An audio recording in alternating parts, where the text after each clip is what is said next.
Votre invité ce matin, Louis de Ragnel, est le ministre de la Transition écologique et de la cohésion des territoires.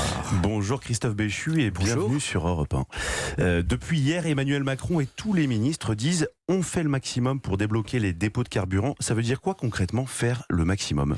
Faire le maximum, ça veut dire réquisitionner à chaque fois que c'est nécessaire. Et faire le maximum, ça veut dire désormais se pencher sur la chaîne logistique pour faire en sorte, dès lors qu'il y a des réquisitions à l'intérieur des raffineries, que les camions puissent accéder jusqu'aux stations-service. Et c'est une opération logistique qui est complexe et qui conduit à des situations, à la minute où on se parle, qui sont globalement en amélioration, mais avec de vrais écarts en fonction des territoires et des files d'attente qui sont encore trop longues et des gênes sur lesquels il faut qu'on continue à travailler. Alors, vous parliez justement de réquisition. Pour toute la France, depuis le début de cette crise, il y a eu 13 réquisitions pour ouvrir donc les dépôts de carburant. Vous avez dénoncé une tentative de radicalisation. Pourquoi ne pas faire plus de réquisitions pour libérer tous les dépôts de carburant ?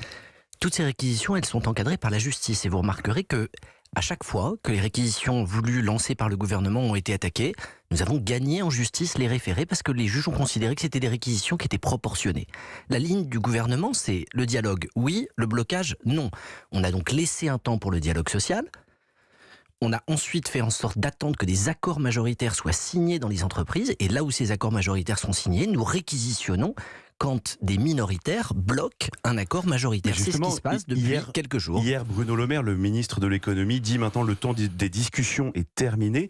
Vous venez de rappeler que les 13 réquisitions que vous avez faites ont obtenu une validation de la justice. Pourquoi est-ce que vous auriez pu en faire plus ? Parce que les Français n'en peuvent plus de ne pas pouvoir faire leur plein d'essence. Mais il y en aura sans doute une 14e, une 15e, une 16e, autant que nécessaire pour qu'on assure un retour à la normale. Avec encore une fois, un examen qui se fait territoire par territoire, puisque c'est au préfet de lancer des réquisitions sur son territoire sur la base des indisponibilités ou des difficultés qui peuvent exister de manière effective. Et donc, je vous assure que on est totalement déterminé à faire en sorte que cette situation revienne le plus vite possible à la normale, sans déployer un arsenal qui serait contraire au droit. C'est très exactement notre ligne.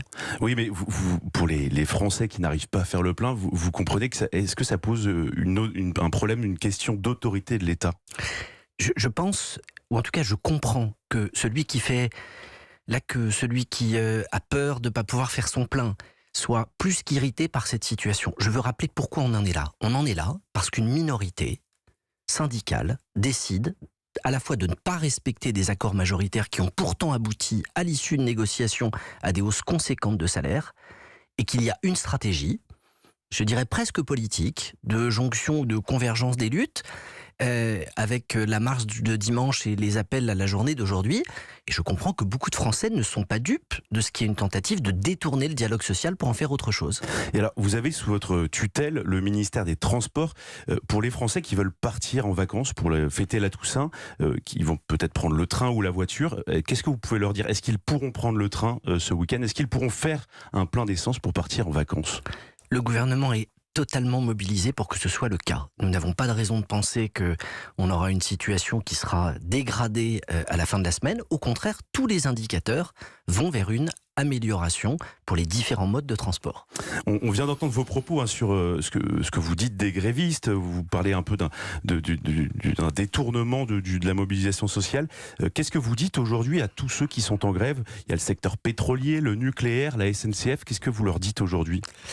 Je dis que je comprends évidemment qu'un certain nombre de salariés puissent exprimer des attentes d'amélioration de pouvoir d'achat. Mais je leur dis que dans le même temps, nous sommes le gouvernement en Europe qui a le plus protégé ses habitants en termes d'inflation. Les hausses sur le gaz ou sur l'électricité ont été absorbées par la puissance publique. Les coûts à la pompe ont été diminués par des politiques de ristourne, et nous avons l'inflation la moins élevée d'Europe, qui est des demandes de négociations salariales dans les entreprises, je le comprends, qui est des grèves préventives ou des grèves pour aller mettre la pression dans un contexte qui est déjà compliqué, à la fois par une situation géopolitique liée à la guerre en Ukraine, par la situation économique au sens large. Je pense qu'il faut être prudent, et encore une fois, le temps du dialogue, c'est pas le temps du blocage. Et dans un certain nombre d'entreprises sur lesquelles aujourd'hui des mots d'ordre de grève ont été lancés, on est davantage dans une forme de grève préventive que dans une culture du dialogue. Mais du coup, aujourd'hui, le pays est complètement bloqué et on ne sait pas combien de temps ça va durer. Vous avez des estimations, vous savez, est-ce que les préavis de grève vont être reconduits dans les prochains jours ? On ne peut pas dire que le pays soit complètement bloqué. On peut dire qu'on a aujourd'hui des tensions, des limitations de déplacement. Un TER sur 2 qui circule, pareil pour les Transiliens, pareil à peu près pour les intercités. Beaucoup de Français n'arrivent pas à faire le plein en Île-de-France, dans la région Centre-Val de Loire, en Rhône-Alpes. Enfin, pour les Français qui nous écoutent. On a des situations de galère, on a des situations de tension, on a des situations de gêne. On n'a pas une situation de blocage total. Il ne faut pas non plus laisser penser que dans les entreprises dont vous avez parlé, 100% des salariés sont grévistes. C'est loin d'être le cas. Beaucoup d'organisations syndicales ne se sont pas joints au mot d'ordre de grève et préfèrent être dans une culture du dialogue et de la négociation. J'appelle de mes voeux qu'on ait à la fois une situation qui revienne le plus vite possible à la normale, mais aussi qu'on n'ait pas cette culture de la grève, qu'on ait d'abord cette culture de la négociation. Et du coup, ce que vous dites, en fait, c'est que la CGT a pris en otage tout le mouvement, puisqu'on voit bien, les dépôts pétroliers de Total sont encore bloqués, notamment par la CGT, qui pourtant n'est pas forcément majoritaire dans ces entreprises.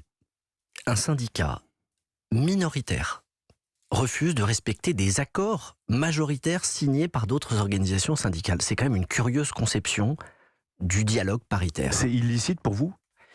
En tout cas, je ne peux pas me prononcer sur le caractère illicite, puisque ce serait poser un exprimer une opinion juridique sur quelque chose qui est en train de se passer. Mais je pense que, comme beaucoup de Français, il y a un jugement sévère sur une forme de détournement d'un droit d'action syndicale pour en faire autre chose.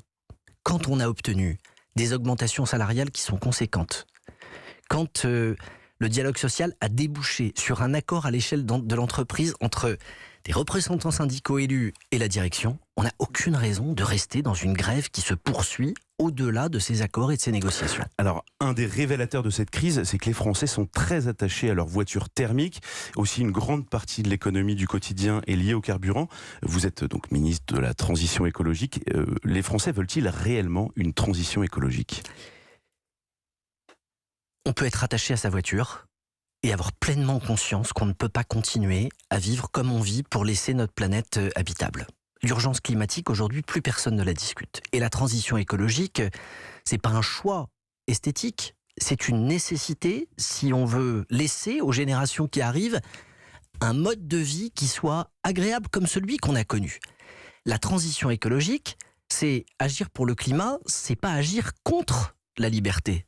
C'est pas agir contre le portefeuille. On peut prendre des décisions qui sont bonnes pour le climat, bonnes pour la santé et bonnes pour le portefeuille. À terme, c'est bien le chemin dans lequel nous sommes. Ce qui est compliqué dans une transition, c'est que vous basculez d'un état à l'autre et que cette bascule, elle entraîne un changement d'habitude. Alors, Christophe Béchu, vous venez de remporter un arbitrage, c'est le passage du fonds vert de 1,5 milliard à 2 milliards d'euros. Rappelons-le, un fonds qui permet aux maires de piocher des crédits très facilement pour planter des arbres, rénover des bâtiments, passer au LED. Mais il va quand même falloir établir des critères. C'est quoi ? C'est la règle du premier arrivé, premier servi, parce que 2 milliards, c'est à la fois beaucoup et puis c'est pas beaucoup par rapport aux besoins du pays. C'est beaucoup parce qu'on part de presque rien sur cette ligne d'appui aux collectivités locales en termes de soutien à des politiques qui sont bonnes pour le climat. Et c'est peu parce qu'on se rend bien compte que les besoins sont gigantesques. Mais on parle d'une somme pour la seule année 2023. Et avec ces 2 milliards que nous allons mettre à la main des préfets pour qu'on ait une consommation qui puisse être rapide, pour que les appréciations des dossiers se fassent au plus près du terrain, on va effectivement dépolluer des friches, débitumer une cour d'école, faire en sorte de créer des îlots de fraîcheur, faciliter la rénovation des lampadaires pour diminuer le niveau de consommation électrique. Bref, multiplier les gestes qui sont bons pour le climat, mais qui seront aussi bons pour la santé, pour la qualité de vie des habitants. Une transition qui profite à tout le monde. Alors justement, vous parlez de cette transition et souvent vous déplorez que l'écologie, Christophe Béchu, soit trop associée à la gauche. C'est quoi une vision écologique de droite ou alors une vision écologique macroniste ? C'est des éoliennes partout ? En tout cas, c'est ce que les gens voient aujourd'hui. Si l'écologie, c'est l'apanage d'un parti et d'un camp, on ne réussira pas la transition écologique. L'écologie, c'est l'affaire de tous. Et c'est pas réservé à ceux qui sont de gauche ou qui sont écologistes, qu'on a d'ailleurs beaucoup entendu depuis quelques semaines sur des sujets qui n'ont rien à voir avec l'écologie et qui ont multiplié les petites phrases, les petits buzz qui, au final, font du mal à la cause de la transition écologique. Donc pour moi, l'écologie, c'est le concret, c'est le quotidien, c'est la façon dont on va précisément faire en sorte de prendre soin du climat. Mais ça, la gauche le dit également, les écologistes le disent également aussi. Il y a une écologie d'interdiction et de punition. Et moi, quand j'entends les propositions qui sont faites par les gens de la NUPES, j'entends des interdictions, j'entends des taxations, j'entends des punitions, j'entends pas d'incitation. On parle du fond vert, c'est-à-dire aider à aller vers un monde dans lequel on aura moins de carbone, mais surtout dans lequel on respirera mieux, dans lequel on vivra mieux. La transition vers l'électrique, elle s'appuie sur la chance que nous avons d'avoir des centrales nucléaires que nous allons relancer pour pouvoir préserver une production d'électricité qui soit décarbonée. Ça, ce sont des choses qui sont concrètes, c'est l'écologie du quotidien. Alors Christophe Béchu, depuis votre arrivée au gouvernement, globalement, on vous voit et on vous entend assez peu, en tout cas dans les médias. C'est difficile, même en privé, j'ai vu ça dans un article, dans un journal du soir, vous reconnaissez avoir raté votre rentrée sur un plan politique. Alors, je suis heureux que vous m'interrogiez sur le sujet parce que la transition, pour moi, elle ne se fait pas sur les plateaux de télé ou dans les stations de radio. Mais il faut convaincre, il faut expliquer aux Français ce que vous faites. Oui, mais une parole, elle doit servir à annoncer ce que vous faites. Elle ne doit pas servir à être le commentateur de ce qui se passe. Et j'ai bien compris que précisément parce que je venais pas de ce sérail écologiste, il y a eu le tir de barrage sur quelqu'un qui n'était que maire de grande ville et qui n'avait pas participé à des manifestations avec des activistes. Le sujet de cette transition écologique, c'est comment on embarque tout le monde. C'est pas comment on utilise l'écologie pour réhabiliter la lutte des classes ou pour lancer la guerre contre les riches. Comment on fait en sorte que ça aille mieux dans ce pays, à la fois pour le climat et pour le pouvoir d'achat. On est en plein milieu du salon de l'automobile, avec des annonces hier sur des relocalisations de construction de véhicules électriques en France, avec des primes qui vont être majorées. La voiture électrique, à terme, c'est à la fois la possibilité de sortir de notre dépendance au pétrole, c'est bon pour le climat, c'est bon pour les emplois si on les relocalise ici, et c'est bon pour notre souveraineté parce que ça nous conduira à ne plus dépendre de pays qui ne sont pas tous des démocraties et qui nous fournissent des énergies fossiles avec toutes les difficultés qui vont avec. Christophe Béchu, je rappelle que vous êtes le proche d'Édouard Philippe, le mieux placé au gouvernement. Vous êtes secrétaire général d'Horizon, donc le parti de l'ancien Premier ministre. Est-ce qu'au quotidien, ça ne vous pose pas un problème de loyauté ? C'est-à-dire que vous êtes à la fois proche d'Édouard Philippe et vous êtes ministre d'un gouvernement d'Emmanuel Macron. La question s'est jamais posée, parce que vous savez, quand on est au gouvernement de la France, le sujet, ça n'est pas le parti auquel on appartient, c'est la mission qu'on doit remplir au service du pays et dans les circonstances que nous connaissons, à la fois liées à l'Ukraine, à l'inflation, à l'urgence d'agir sur le plan climatique. À aucun moment on ne se questionne autour de la table du Conseil des ministres sur qui vient d'où, ce qu'il a fait. La seule question, c'est celle de la solidarité gouvernementale et de l'efficacité des décisions que nous prenons. Nous avons appris ce matin, c'est une information Europe 1, la suspecte mise en cause donc dans le meurtre de la petite Lola, 12 ans, qui a été assassinée vendredi soir. Donc la suspecte qui aujourd'hui est en détention provisoire faisait l'objet d'une obligation de quitter le territoire français, c'est-à-dire une expulsion qui avait été émise le 21 août 2022. Rappelons que cette suspecte est d'origine algérienne. Elle n'avait donc pas été expulsée, elle ne s'était pas rendue à sa convocation en vue de son expulsion. Qu'est-ce que ça dit de l'autorité de l'État ? D'abord, cette affaire, elle suscite une immense émotion, compte tenu à la fois des circonstances, du drame, de la mise en scène.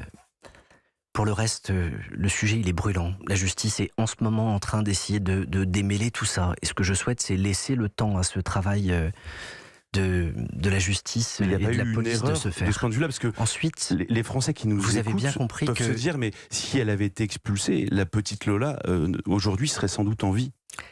Encore une fois, il y a forcément un temps d'émotion dans lequel on peut, les uns et les autres, faire des raccourcis. Il faut d'abord que la police et la justice fassent leur travail. Maintenant, en parallèle, ce qui est extrêmement clair, c'est que des textes sont en préparation pour que sur les sujets d'immigration, la fermeté en matière de prise de décision soit beaucoup plus effective. Vous savez, c'est en train de se discuter au Sénat et ça va l'être bientôt à l'Assemblée.